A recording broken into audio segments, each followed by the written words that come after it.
The story begins in 1966. A young boy is playing in his room. Suddenly, he hears his mother calling him. He goes to the bathroom and opens the downstairs cupboard, where he finds his mother in a very strange state. His mother says, "I'm hungry and I want you to bring me some snacks."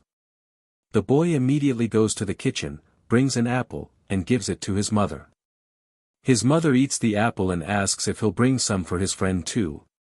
But just then, his father arrives and tells the boy to stay away from his mother. But his mother grabs the boy and starts eating, and the scene cuts away. We then return to 1987, where a cameraman is shown, a man who has come to Harold's house to make a documentary about him.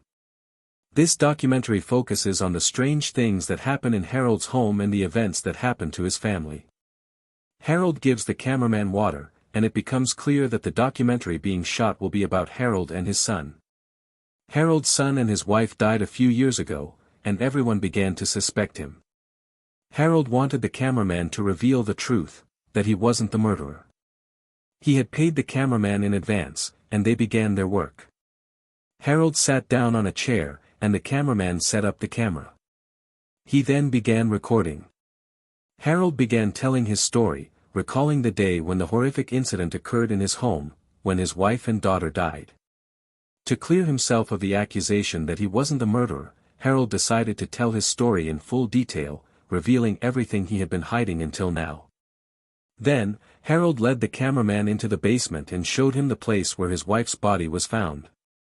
He explained, "I had gone far away on business, but when I returned, I found my wife's body in a terrible state. Her face was terrified. It seemed she had seen something in the bathroom before dying. Her arms and legs were covered in bite marks." Harold said, "It's obvious the police suspected me. But when they checked the teeth marks, they weren't mine. And since they couldn't find any evidence against me, they didn't arrest me." The cameraman, in conversation, asks about Harold's son, but Harold hesitates to answer, even though he was part of the documentary. To make the point, Harold starts showing the cameraman his own photographs. Children are playing outside, and Harold points to them. "People think there's a witch living in this house, a very dangerous witch." He laughs out loud. The cameraman thinks of leaving. But Harold stops him by offering him some extra money. He says, "Stay here until the shoot is complete. I'll pay you extra for any extra time." The cameraman agrees to wait after hearing the money. He then starts watching the videos shot with his camera.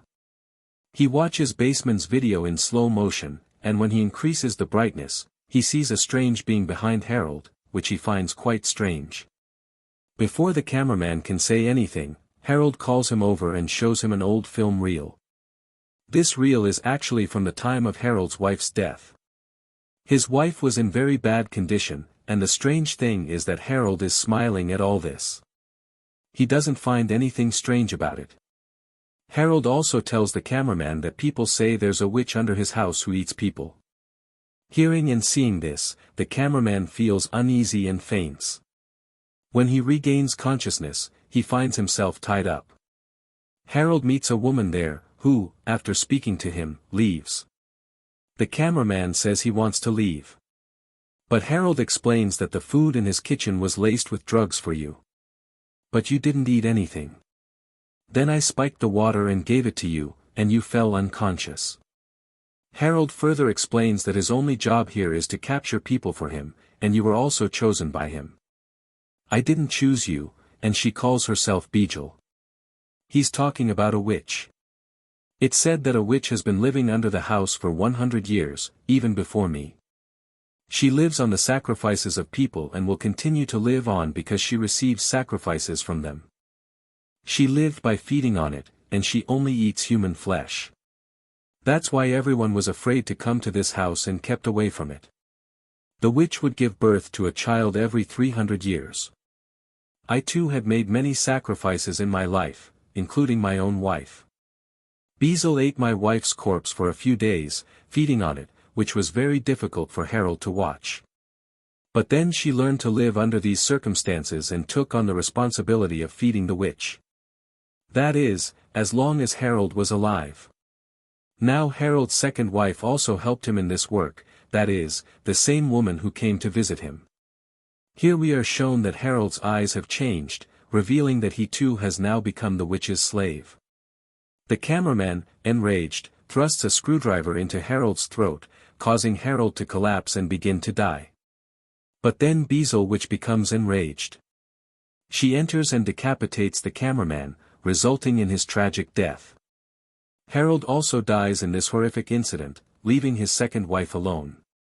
We then flash back to 2003, where a nurse comes to Harold's wife's house to care for her. Harold's wife is still living there, and her health is deteriorating. Therefore, the nurse came to take over as her caretaker. She replaced a caretaker named Charlotte, who had left Harold's wife for some reason. No one knows what that reason was. It's possible she was also sacrificed to Beezel, or she herself ran away in fear. The nurse meets Harold's wife, who smiles strangely at her. Unsure of what she's doing, she tells her, "Your smile is very sweet." But she doesn't realize that behind that smile lies a horrifying story. The nurse then brings him food, but Harold's wife refuses to eat.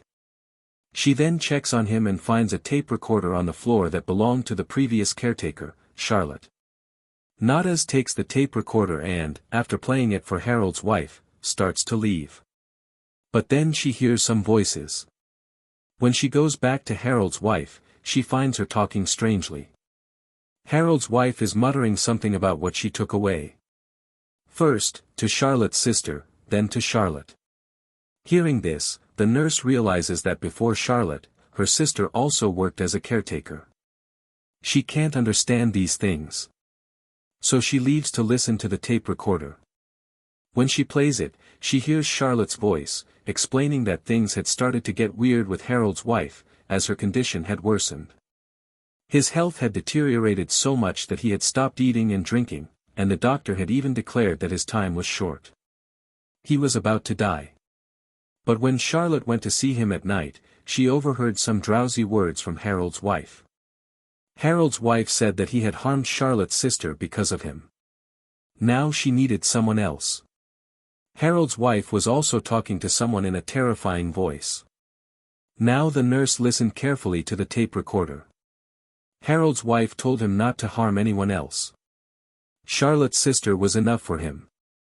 But the drowsy voice said, "No, I need Charlotte too," and the recording stopped. To find out the truth, the nurse turned on the recording and placed it near Harold's wife while she was sleeping. Whatever she said in her sleep would be recorded. The nurse will guess what the problem is with this house and with Harold's wife. But when she wakes up a little while later, she sees Harold's wife standing before her. Her eyes are white, and there's a strange, terrifying smile on her face. She looks as if she's possessed, as if she's been controlled by the witch. The nurse screams in fear, but then realizes it was just a nightmare. When the nurse listens to the recorder, she hears Harold's wife's voice. She says, "Enough is enough. She should just feed on this." Then, a terrifying voice comes from the recorder, saying, "Hello," accompanied by a strange commotion. The nurse is terrified and looks around, but no one is there. She goes down to the basement, where she hears Harold's wife screaming for help. Coming downstairs, she finds Charlotte and her sister's ID cards, which she realizes Harold's wife has done something to them both. But we know it's the work of the witch Beezel, who is also controlling Harold's wife. Just then, the nurse begins to feel someone around her, and in fear, she runs away. In her haste, she spots a small door, enters it, and finds Charlotte inside, alive but in a very bad condition. The nurse tries to save Charlotte, but then the same drowny witch arrives and attacks the nurse, brutally killing her. Then the scene shifts to 2013, where a new couple moves into the house. Harold's second wife was also killed, and this couple's children were theirs, Harold's son and his daughter-in-law, Nova.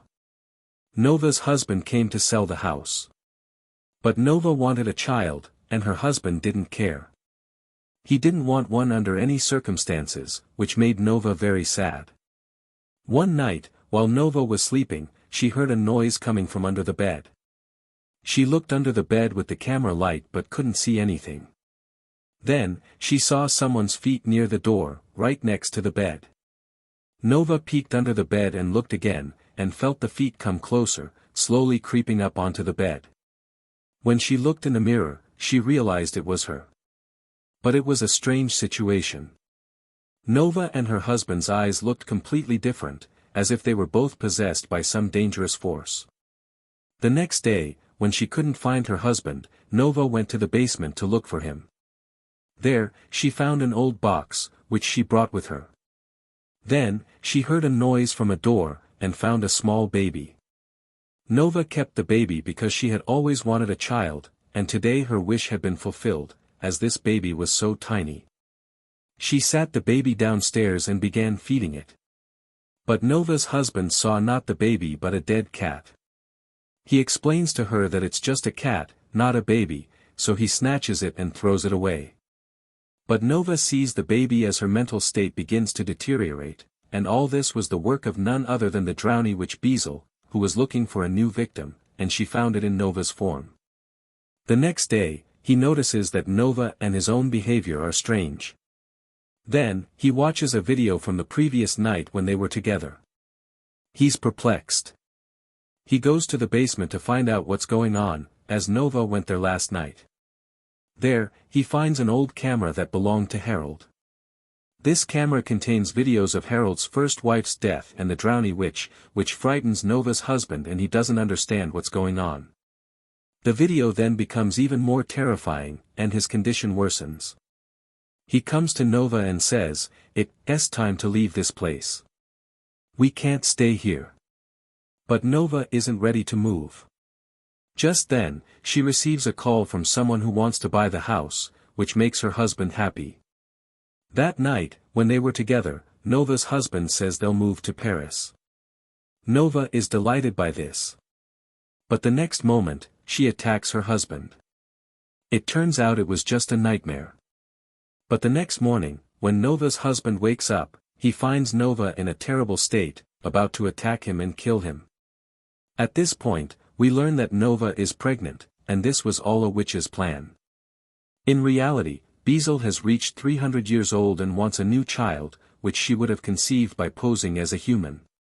She controlled Nova's husband and Nova, bringing them closer together so that Nova could become pregnant and have a child, which she succeeded in doing.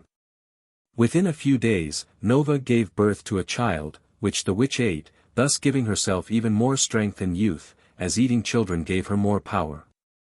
Now, in the next scene, another new family comes to live in this house. This means that the witch has her next victim. Nova was also killed while giving birth. Now, in this way, families will continue to die at the hands of Beezel, and this cycle will never end. It will continue forever. And with this horrific ending, the film ends its story.